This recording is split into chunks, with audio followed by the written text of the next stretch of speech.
Baik, pertemuan hari ini kan pertemuan ke-14 ya. Jadi masih ada satu lagi pertemuan sebelum UAS. Jadi pertemuan di jadwal reguler hari Kamis besok itu yang ke-15. Saya eh, putuskan untuk hari ini materinya terakhir ya. Pertemuan berikutnya saya mau gunakan aja untuk review atau konsultasi dari materi-materi yang akan diuaskan. Jadi untuk UAS nanti materinya itu adalah materi setelah UTS. Yang materi UTS tidak akan diujikan lagi. Jadi yang setelah UTS itu dari situ mulainya sampai materi hari ini ya. Jadi hari ini sebenarnya juga cuma sedikit saja sih yang mau saya sampaikan gitu ya. Hanya satu teorema saja mungkin. Oke. Nah, nanti untuk UASnya sendiri mungkin kita bicarakan di hari Kamis besok ya, di pertemuan hari Kamis. Kamis itu kan tanggal 1 ya. Mungkin planning saya itu kalau disepakati ya mungkin tanggal 8 deh kita UASnya. Tapi kalau nanti kira-kira dari Bapak Ibu ada kendala atau ada keberatan ya silakan nanti dibicarakan lagi gitu ya. Tapi mungkin planning awal ini kalau dari saya usulannya tanggal 8 kita UAS. Jadi besok tanggal 1 masih ada satu pertemuan terakhir, pertemuan ke-15, tapi saya tidak akan mengisi materi baru, lebih pada ini aja, review ya. Nanti, jadi silakan kalau ada pertanyaan-pertanyaan, materi-materi yang masih ingin diulangi, ingin dijelaskan ulang, disiapkan untuk ditanyakan di pertemuan berikutnya. Oke. Baik. Ada yang mau disampaikan dulu sebelumnya?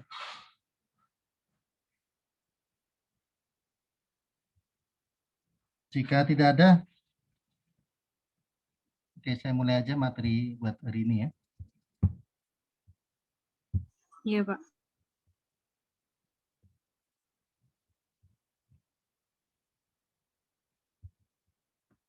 Sebelumnya kita ingat di pertemuan yang ya terakhir ya atau mungkin yang sebelumnya ya, itu kan kita punya sebuah lema begini. Punya sebuah lema. Ini saya langsung bikin yang bentuk umumnya saja ya. Jadi misalkan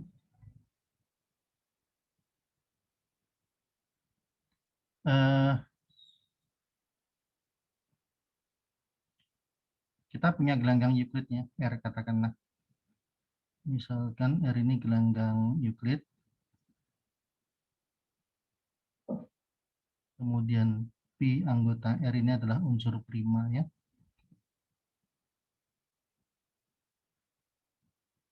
Dan A1, A2 sampai katakanlah AN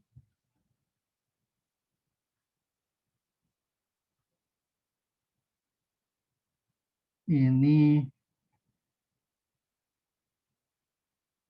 oke, A1 ada sampai ini adalah sembarang bilangan sembarang unsur di R ya. Jika P itu membagi hasil kali A1 kali A2 sampai AN, maka P itu membagi sekurang-kurangnya 1 di antara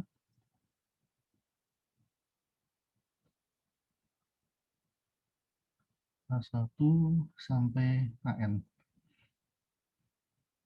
Yang ilustrasinya kita gunakan bilangan bulat ya.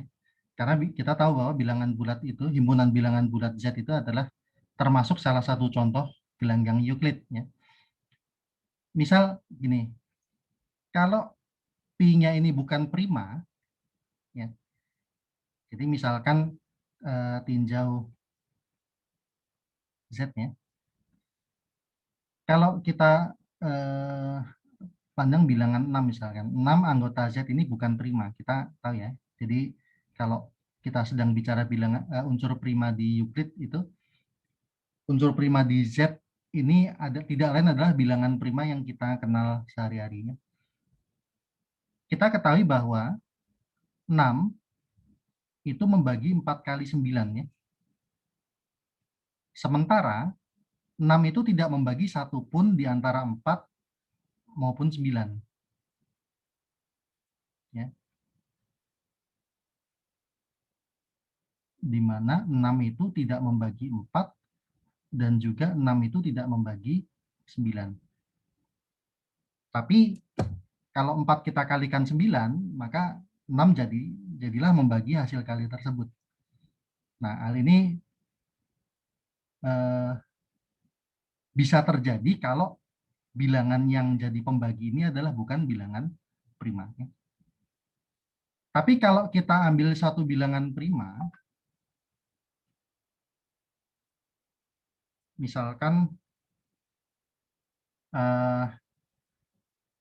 7 gitu ya. Kalau kita ambil ya, kita ambil bilangan prima 7, katakanlah 7 itu membagi A, B, C ya.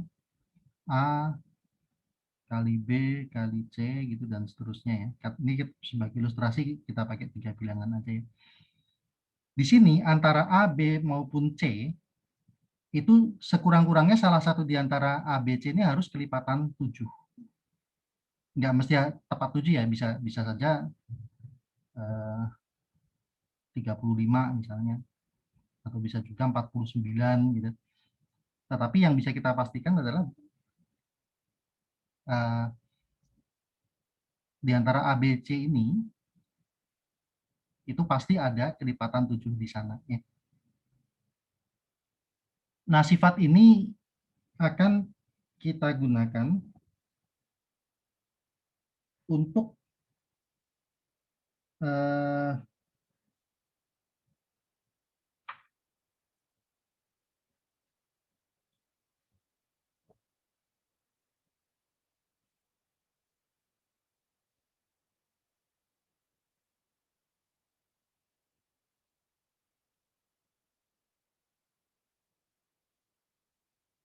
untuk membuktikan atau memperoleh sebuah teorema yang namanya teorema faktorisasi tunggal ya. Oke, sebelumnya gini, saya agak lupa ya, pernah memperlihatkan ini enggak ya? Kayaknya pernah gini ya. Jadi Mas misal gini. Jadi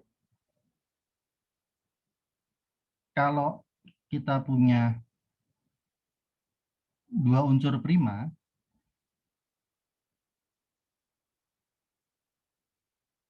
ya ini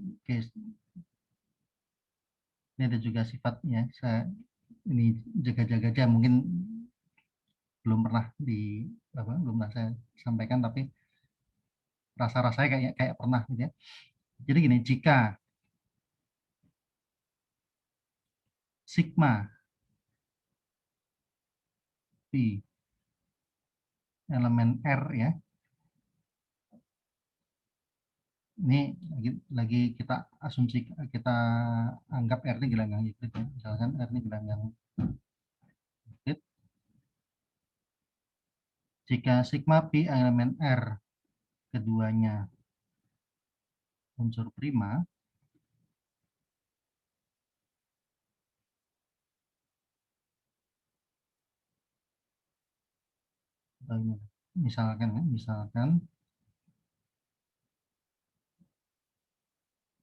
misalkan sigma dan pi kedua unsur prima ya.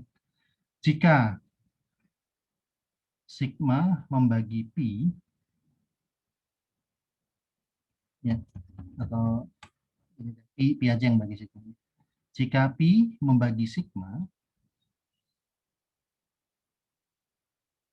maka pi dan sigma itu berasosiasi ya. Mungkin ingat istilah dulu berasosiasi, apa maksudnya? Jadi kalau pi dan sigma berasosiasi, Itu artinya mereka berdua adalah kelipatan unit satu sama lain. Jadi Pi itu adalah U kali sigma dengan U unit di R. Nah, tapi konsekuensinya, ya, kalau P adalah U sigma berasosiasi ya, kita tahu sih urutan apa, sorry, relasi asosiasi berasosiasi ini kan simetrik ya, kita pernah tunjukkan. Jadi kalau Pi berasosiasi dengan sigma, ya kita akan punya juga sigma berasosiasi dengan Pi, dan ini juga sebagai konsekuensi, ya, sebagai akibatnya sigma itu akan membagi pi juga gitu. Jadi ketika satu bilangan prima itu membagi bilangan prima yang lain, dengan sendirinya bilangan yang kedua itu juga pasti bagi bilangan yang pertama. Jadi antara kedua ini berasosiasi. Artinya bahwa yang satu adalah kelipatan unit dari yang lain. Ingat kalau unit itu kan unsur yang seperti punya balikan kan. Jadi seperti punya inverse ya. Jadi makanya unit itu bisa dipindah ke kiri, bisa pindah ke kanan gitu. Makanya kalau enggak kita memandang pi membagi sigma, kita juga bisa pandang sigma membagi pi gitu. Karena pengali ini bisa bolak-balik kiri kanan. Oke. Nah, sifatnya juga yang nanti kita gunakan untuk membuktikan sifat daerah faktorisasi tunggal. Nah, ini adalah teorema yang paling ujung ya di materi gelanggang Euclid. Ya, namanya teorema faktorisasi tunggal.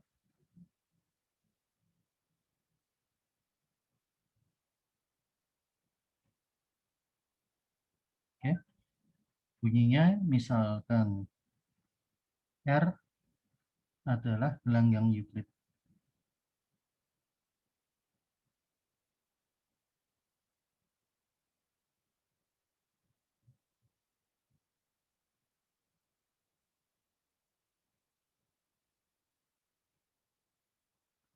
Dan A anggota R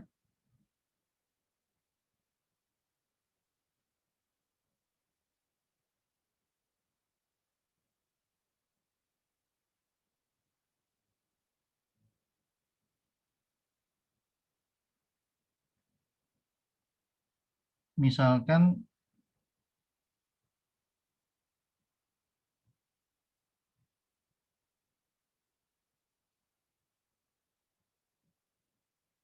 oke, A anggota R adalah unsur tak nol, ingat tak nol ya, yang bukan unit.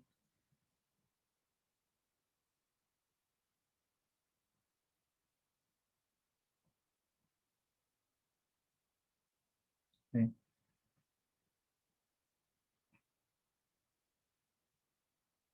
Misalkan atau jika ya, di sebelumnya kita sudah tahu bahwa kalau unsur tak nol bukan unit kemungkinannya dua, prima atau bukan prima ya. Kalau bilangan kita tahu bilangan tak nol yang bukan satuan itu dua macam.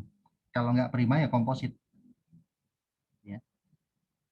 Atau dengan kata lain setiap bilangan yang non prima itu kan akan bisa ditulis sebagai hasil kali dua unsur yang non unit ya. Jadi kita memisalkan ya, seumpama ya, jika A itu adalah perkalian pi 1, pi 2 dan seterusnya sampai pi m, atau ya, misalkan A itu juga bisa dituliskan dalam bentuk katakanlah sigma 1, sigma 2 sampai sigma n, maka ya M itu harus sama dengan N, sini, di mana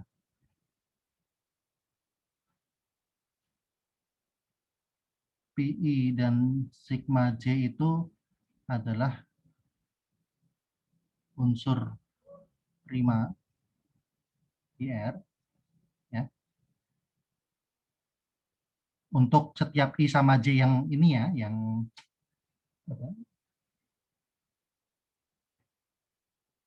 untuk setiap I sama J yang memenuhi ya. Kalau PI ya berarti maksudnya I itu adalah bilangan 1 sampai M, kalau J sigma J ya berarti J itu bilangan 1 sampai M. Maka kita akan dapatkan di sini bahwa nilai M itu harus sama dengan M ya. Dan PI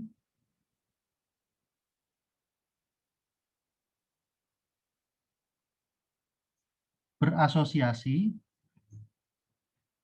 dengan suatu sigma J ya.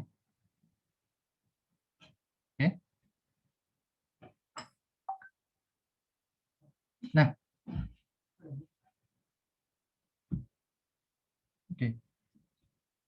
Sebelum ke buktinya gini, contoh gini. Kalau di bilangan bulat kita punya ini ya. Contoh misalkan 18 itu kan bisa kita tulis 3 kali 2 kali 3 gitu kan. Tapi bisa kita tulis juga gimana? Min 3 kali 3 kali min 2. Jadi ini dianggap Pi1, Pi2, Pi3, sigma 1, sigma 2, sigma 3 ya. Oke. Jadi ini Pi1, Pi2, Pi3, sigma 1, sigma 2, sigma 3. Kita lihat ini bahwa uraiannya, perkaliannya sama-sama terdiri dari 3 unsur yang semuanya bilangan prima. Kemudian kalau kita lihat Pi1 ya mau berasosiasi dengan siapa ya? Mau kita pandang Pi1 berasosiasi dengan sigma 1 ya. Oke. Pi1 berasosiasi dengan sigma 1. Karena apa? 3 dengan negatif 3 itu kan hanya berbeda dari apa? Perkalian dengan negatif 1, dan kita tahu bahwa negatif 1 itu adalah unit di Z ya. 2 ya, Pi2 itu berasosiasi dengan sigma 3. Gitu ya. Pi2 berasosiasi dengan sigma 3 karena 2 di sini negatif 2. Terus Pi3 berasosiasi dengan sigma 2. Ya. 3 dengan 3 ya, karena 3 itu ya 1 kali 3 kan. Jadi memandangnya 3 ini sebagai 1 kali 3 ya. 1 adalah unit, jadi berasosiasi. Nah, itu ilustrasinya ya. Jadi 18 ini mau ditulis sebagai faktorisasi bilangan prima, bagaimanapun kita hanya akan bisa punya perkalian sebagai dari 3 bilangan. 3 bilangan itu hanya ya 3, ya ada beberapa kemungkinan, misalkan 3 kali 2 kali 3, bisa juga 2 kali 3 kali 3, atau bisa juga 2 kali min 3 kali min 3 dan seterusnya gitu ya. Ya ini sebagai contoh ya. Jadi kalau 18 memang kombinasinya nggak akan terlalu banyak gitu. Nah, itulah yang digambarkan oleh teorema ini ya, teorema faktorisasi tunggal. Ya tentu akan lebih seru lagi kalau contohnya pakai bilangan yang lebih kompleks ya, yang faktorisasinya lebih panjang gitu. Jadi pilihan ini lebih banyak ya. Oke. Nah, jadi gini, kalau kita lihat bukti untuk teorema faktorisasi tunggal, ya ini bukti teoremanya. Oke, mungkin saya juga nggak akan tulis secara detail ya, tapi maksudnya ini saya berikan konstruksinya aja gitu. Jika A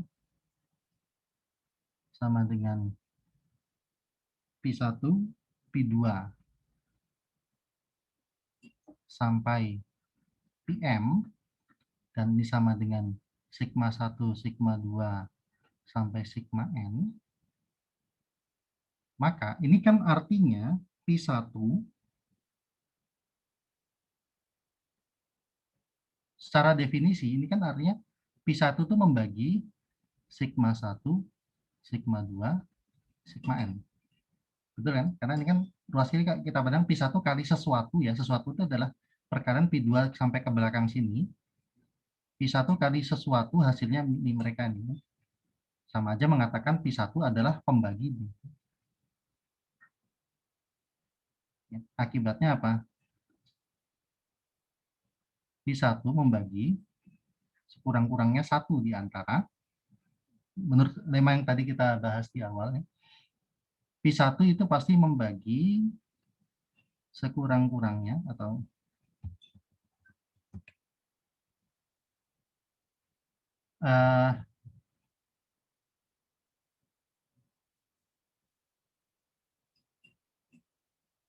satu di antara ini.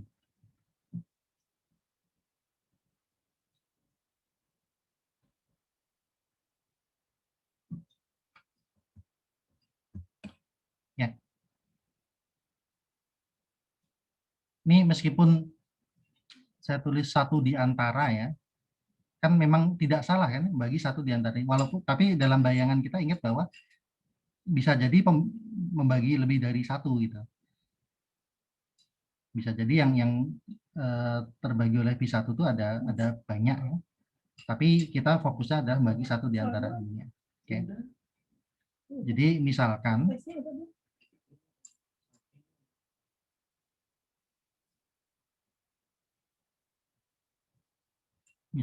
Pi1 itu membagi sigma K gitu ya.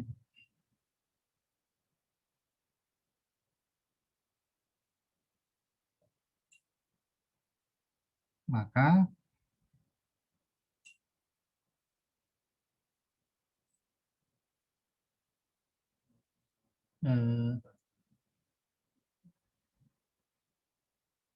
Pi1 itu atau sigma K adalah U kali Pi1 di mana U adalah unit.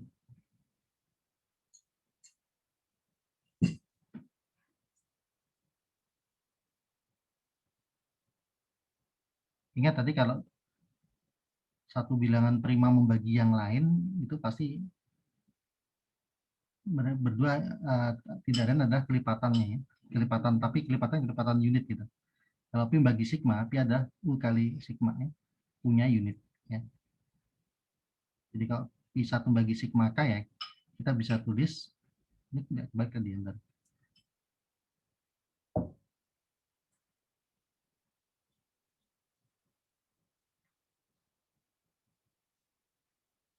Oh ya.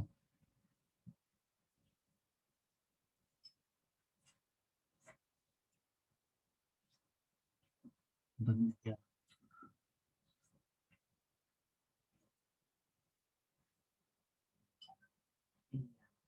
Maka Pi1 berasosiasi dengan sigma K ya. Misalkan Pi1 sama dengan U kali sigma K ya. Dengan U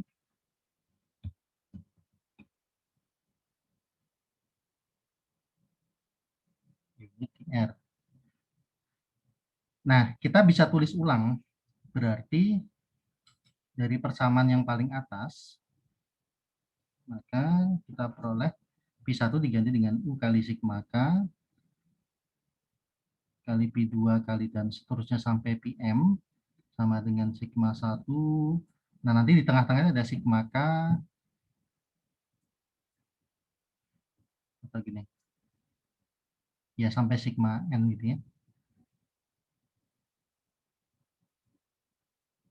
Oke. Nah, karena ini ya, karena oh gini sebentar. Pertama ini kita misalkan M-nya lebih sedikit dari N ya. Andaikan ya, andaikan. Pertama andaikan M ini lebih sedikit dari N, M kecil dari N. Oke. Karena R adalah daerah integral,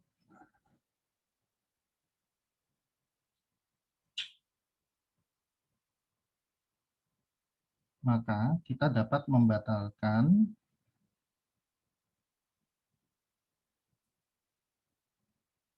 sigma K, sehingga diperoleh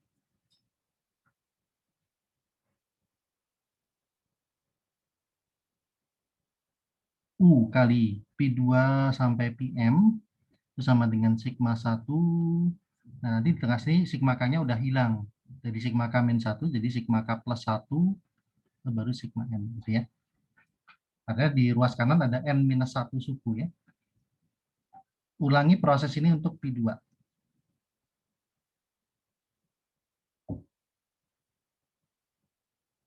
Dengan alasan-alasan yang tadi ya. P2 membagi ini yang semuanya prima, artinya P2 membagi salah satu di antara ini. P2 berarti membagi, sebut aja sigma apa? Sigma L gitu misalkan ya. Terus nanti ya ujung-ujungnya P2-nya ditulis sebagai apa? V kali sigma L misalkan, terus di apa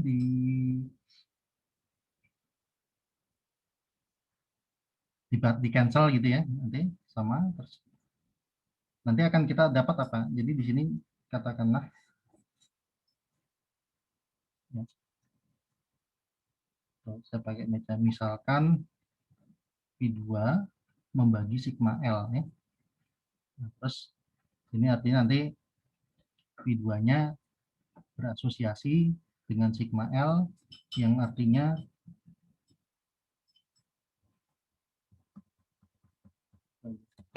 ya, P2 berasosiasi dengan sigma L yang artinya bahwa P2 adalah sebutlah V kali sigma L. Terus nanti kita dapatkan ya U kali V kali sigma L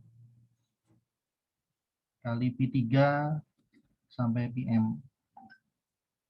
Di sana ada sigma 1, ini ada sigma L, ada sigma N ya. Kalau bahasa bilangan, bahasa sehari-hari coret gitu kan. Sigma L coret, ini coret. Jadi UV kali P3 sama dengan sigma 1 sampai sigma N. Tapi di sini tinggal N minus 2 suku ya. N minus 2 bilangan apa unsur gitu. Karena sudah kebuang 2. Sudah di cancel 2 unsur. Oke. Nah, karena M kecil dari N, maka suatu saat unsur prima di ruas kiri habis, sementara di ruas kanan masih ada unsur prima.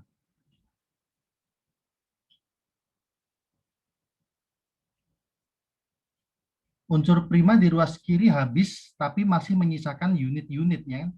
Kayak ini kan U kali V kali nanti berikutnya apa kali W, kali, mungkin kali X, kali, dan seterusnya kan.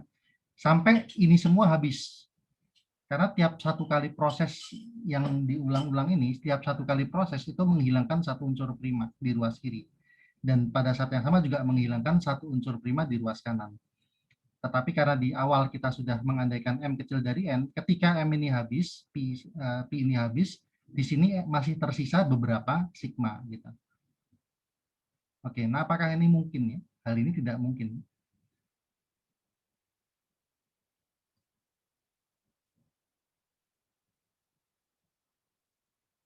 Hal ini tidak mungkin.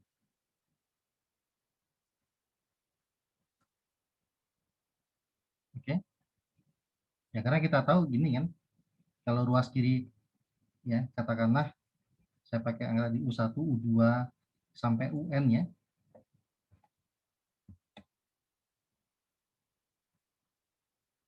Terus di ruas kanan itu masih tersisa sigma sekian ya, sigma 1 sampai Berarti yang tersisa tinggal sigma n min m katakanlah ya. Misal ini dengan urutan nomornya kita susun ulang gitu ya. Jadi sigma 1 sigma sampai. Ya. Kalau ini semua adalah unit, kalau masing-masing adalah unit, maka hasil kali ini adalah unit. Sementara ini unsur prima dikalikan jelas bukan unit. Nah, ini nggak mungkin ya.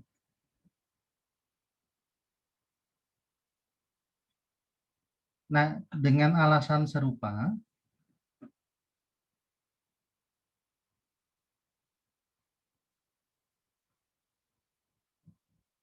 kita juga menyimpulkan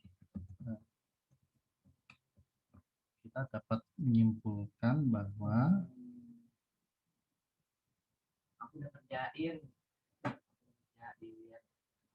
tidak mungkin n kecil dari m. Ya.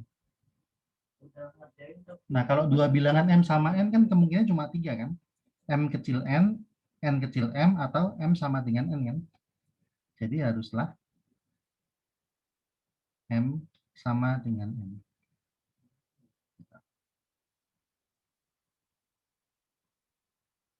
Nah, ini sudah membuktikan teoremanya ya. Karena dalam proses ya sambil menunjukkan m sama dengan n ini, dalam proses kita juga memperlihatkan bahwa setiap PI berasosiasi dengan satu sigma J ya. Dengan ilustrasi P2 berasosiasi dengan sigma L ya. P1 tadi berasosiasi dengan sigma K ya. P yang lain akan berasosiasi, setiap P akan berasosiasi dengan sigma J ya. Tiap PI berasosiasi dengan sigma J. Dan masing-masing punya pasangannya masing-masing gitu. Karena sama banyak ya, M sama N-nya sama. Nah, karena gelanggang Euclid ya, karena gelanggang Euclid itu memenuhi teorema faktorisasi tunggal.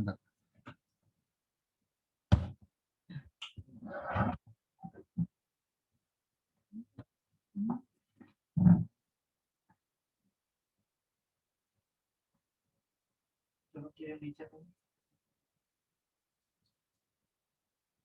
Kirim di chat aja. Jadi ini kan berlaku untuk setiap gelanggang Euclid ya.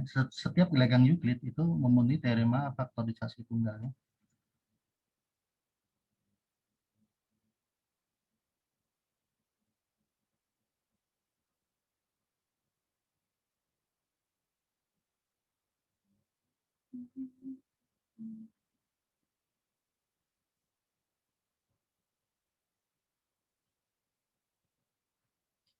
Maka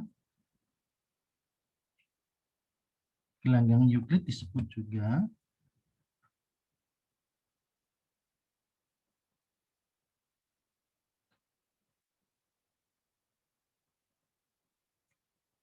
daerah faktorisasi tunggal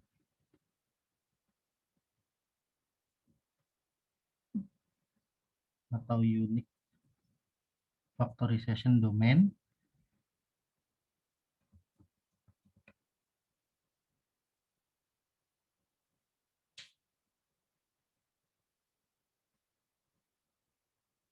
Oke.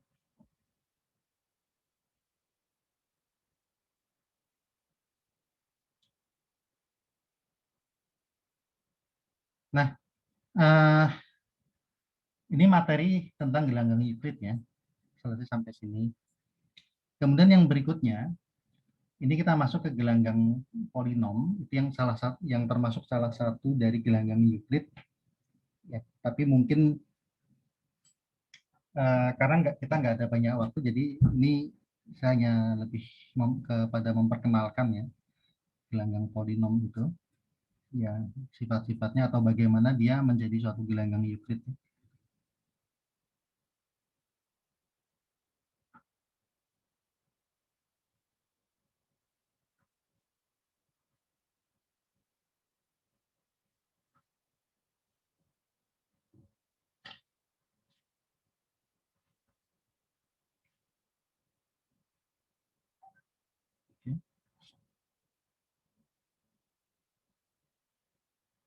Misalkan F adalah suatu lapangan ya.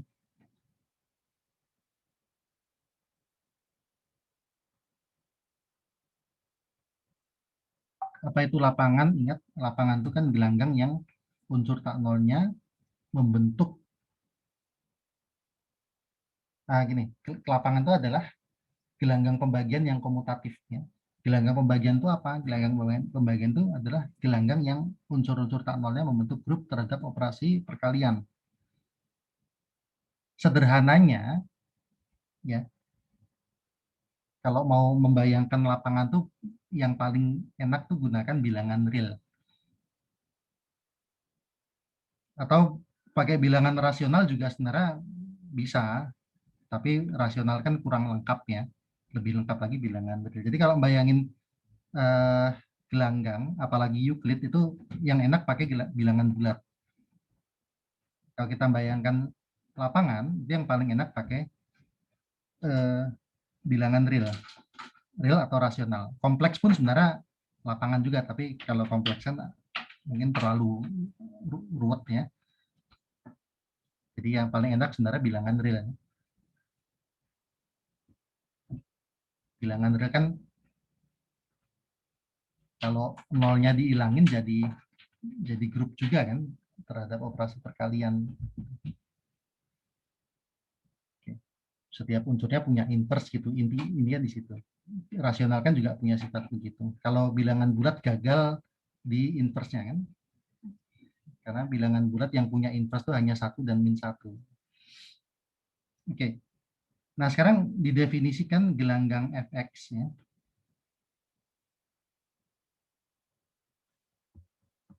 Definisikan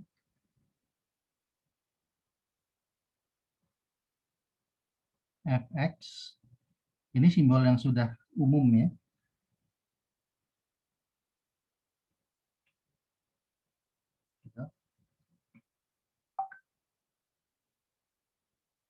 Fx itu adalah himpunan semua polinom ya. A0 tambah A1x tambah ANX pangkat N dengan I itu elemen F dan N aslinya.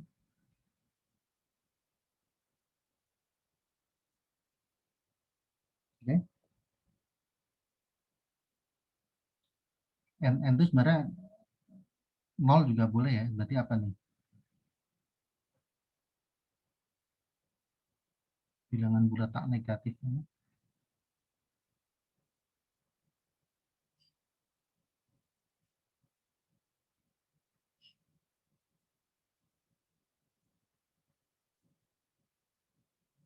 Pokoknya fx itu adalah himpunan semua polinom dengan koefisiennya anggota f.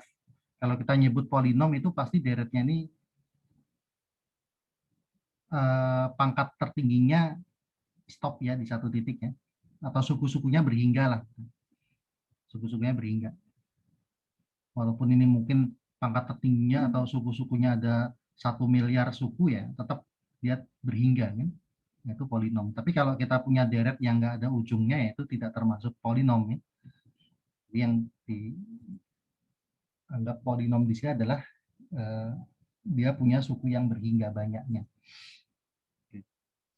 Nah, bagaimana fx ini menjadi suatu gelanggang Euclid ya? Aturan penjumlahan, perkalian dan sebagainya itu mirip seperti ini aja, polinom yang aturan penjumlahan polinom yang kita kenal sehari-hari. Kan f ini bisa dibayangin bilangan real kan? Kita punya polinom misalkan x kuadrat tambah 1 dengan polinom x pangkat 3 ditambah 3x minus 5 ya. Kalau kita mau jumlahkan gimana ya? Itu kan jumlahan biasa aja ya. Sudah sesuatu yang umum diketahui ya. Jadi saya nggak usah nulis secara detail lagi ya. Kalau mau ngalikan gimana ya? Kalikan aja, ngalikan polinom itu misal ngalikan polinom x kuadrat plus 1 kali polinom x pangkat 3 min 3x ditambah 3x min dan dikurang 5 ya seperti itu. Kalikan suku per suku dan seterusnya. Seperti itulah. Nah, dengan aturan seperti itu ya fx itu nanti akan menjadi suatu gelanggang. Ya, fx adalah gelanggang ya di bawah operasi penjumlahan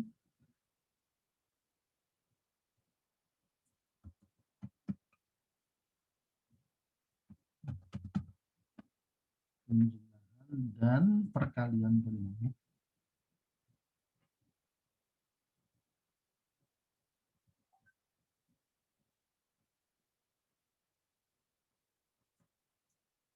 Oke.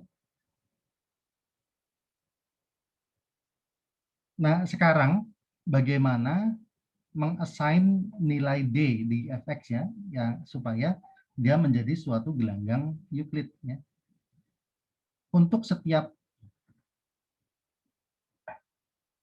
polinom itu kita biasa unsur di fx ini biasa dinotasikan dengan huruf kecil ya, px ini anggota gelanggangnya f besar x ya.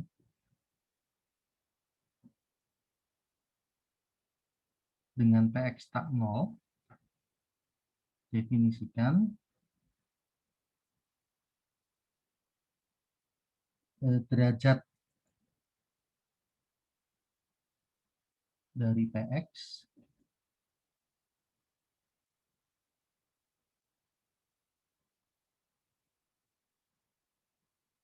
sebagai pangkat tertinggi ya di px ya.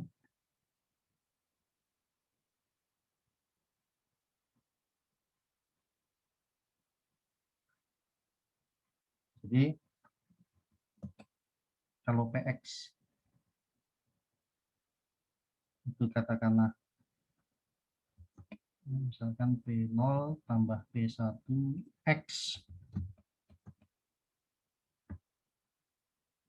sampai PM X pangkat M, maka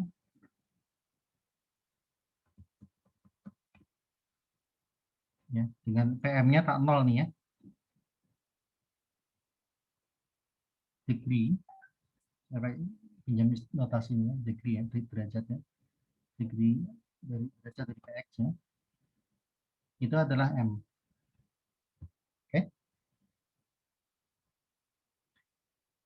Nah, kita tahu ya bahwa gini, kalau kita punya Q ya, misalkan PX, QX, elemen FX, ya, jika derajat PX itu sama dengan M dan derajat QX sama dengan N, maka derajat PX kali QX berapa?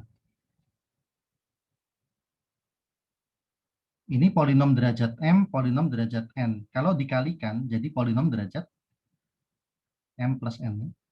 Oke.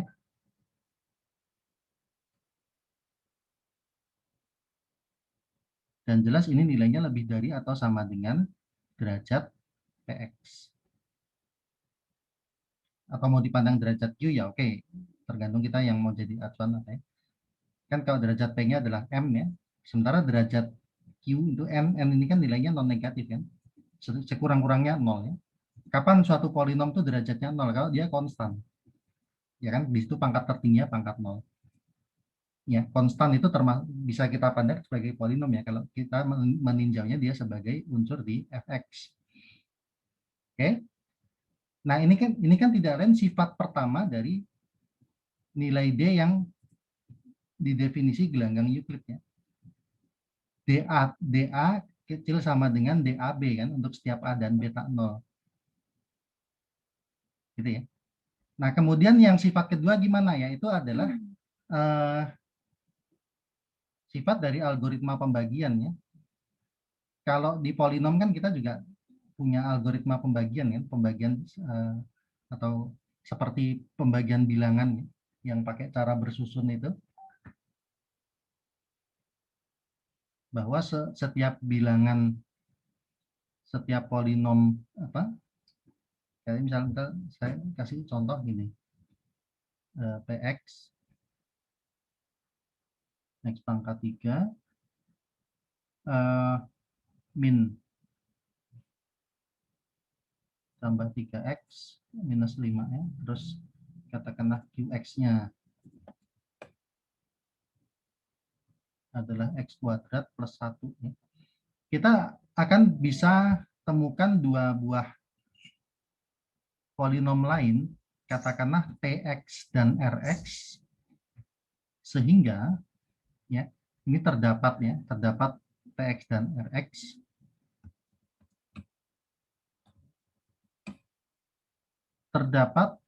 rx, sehingga elemen fx ya, sehingga p itu adalah ya T dikali Q tambah R dengan Rx-nya 0 atau derajat dari Rx-nya lebih kecil dari derajat Q.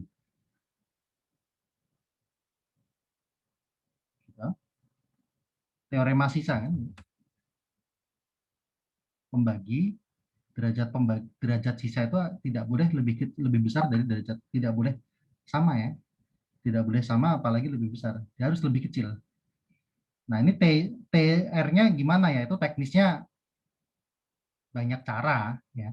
Tapi yang jelas kita bisa dapatkan ya. Ini sebagai contoh aja ya. Kita bisa hitung dengan menggunakan pembagian bersusun ya, seperti ini.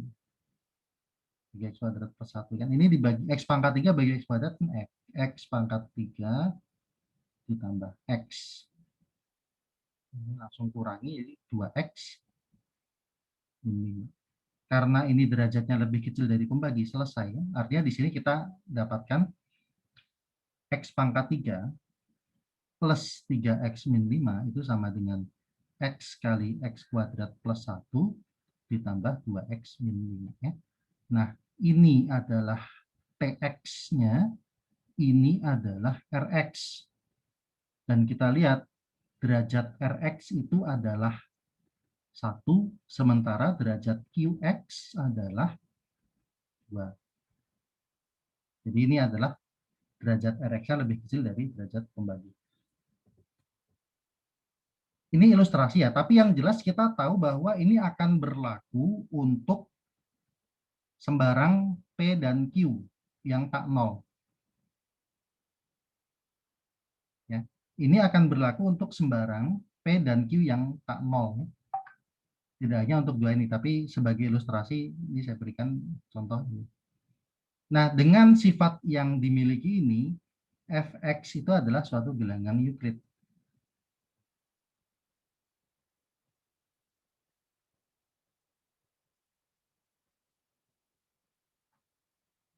Karena dia bilangan Euclid ya, artinya di situ nanti juga berlaku konsep keterbagian.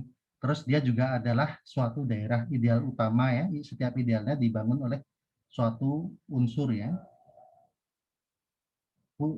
Kita juga kenal konsep pembagi sekutu terbesar, konsep bilangan unsur prima ya. Nah, unsur prima di fx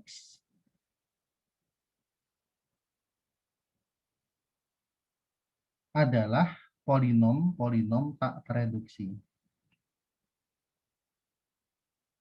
Sorry.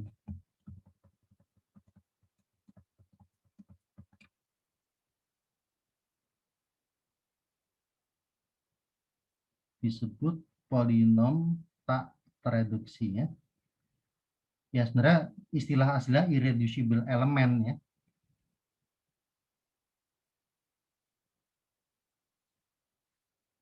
Lebih netral, tapi saya lebih ingin tekankan ya elemen di sini kan bentuk wujudnya polinom kan, jadi nggak apa-apa lah saya pakai istilah polinom tak tereduksi. Contohnya apa? Ya misalkan x kuadrat plus x plus 1 ya. Ini kan polinom tak tereduksi kan. Kita nggak bisa tulis berapa kali berapa yang komponennya semua bilangan real. Seperti itu. Ya. Oke, baik, saya rasa cukup itu saja yang bisa saya sampaikan buat hari ini. Walaupun ya tadinya sebenarnya ingin agak lebih dalam sedikit ya, membahas tentang gelanggang polinom, tapi ya karena waktu juga sudah adanya hanya sampai sini ya. Karena di pertemuan yang depan nanti saya sudah merencanakan tidak ada materi yang baru, jadi materi untuk aljabar lanjutan saya tutup sampai sini saja. Silakan Bapak Ibu kalau ada yang mau ditanyakan ya tentang materi yang hari ini, atau mungkin ada materi yang lalu yang berkaitan, ya silakan.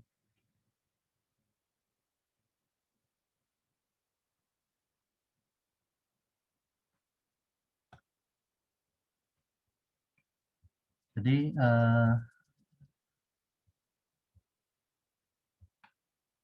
mungkin saya ulangi,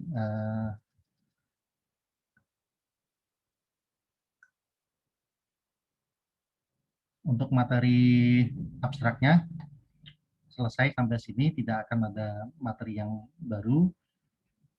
Untuk UAS-nya patokannya adalah selesai UTS, ya setelah UTS itu materinya apa, ya sampai yang terakhir ini, dan itu nanti di pertemuan hari Kamis ya, insya Allah kita kuliah lagi di waktu yang reguler. Saya akan manfaatkan buat konsultasinya. Jadi kalau ada pertanyaan ya mungkin baiknya disiapkan dari sekarang, nanti di pertemuan hari Kamis mau bertanya tentang apa gitu, atau ada soal ya silakan dibawa, diajukan kalau ingin dibahas gitu. Iya, Pak. Baik, Kak. Baik, Pak. Oke, tidak ada yang mau disampaikan lagi? Kalau nggak ada ya saya tutup aja. Nanti untuk hari Kamis insya Allah kita ketemu di jadwal reguler ya. Terus untuk UAS-nya tadi saya sampaikan, saya usulkan tanggal 8 ya. Silakan dirundingkan.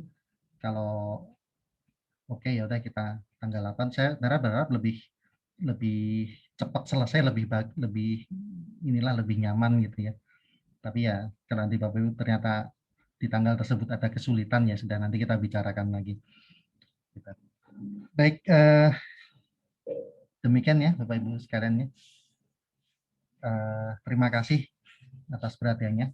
Jaga kesehatan dan sampai ketemu lagi. Assalamualaikum warahmatullahi wabarakatuh. Baik, Terima kasih, Salam. Pak. Terima kasih, Pak. Terima kasih banyak, Pak.